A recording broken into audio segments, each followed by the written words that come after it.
ปลาดินเลย สบายดีเนาะมื้อนี้ทีมงานของพวกเขาก็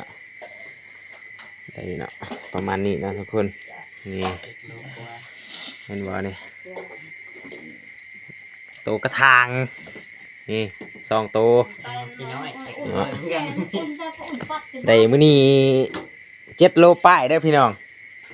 7 คน นี่บ่เห็นบ่นี่โอ้ยมันอยู่นี่นี่กระถางเนาะ ปลาดินก็ได้ทุกท่าน ตัวกบกระถาง ในมันลอยนอกเกิน มันอยู่มื้อนี้ หน้าเอารับไป ได้ทุกอันเลย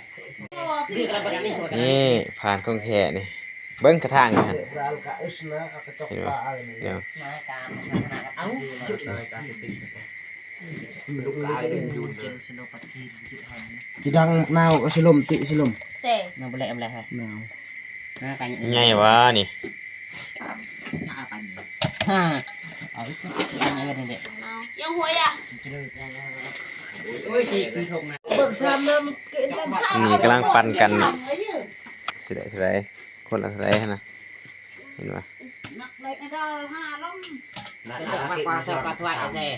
มันเรียกลักกระโปง ถ้าเบิ่งตอนปั่นแล้วนะทุกคนเด้อ ใบกระกระจมไทยล่ะ นี่ตอนนี้ก็แบ่งกันแล้วเนาะเห็นบ่ เรา หมอบุตาได้เต็มกระป๋อมเลย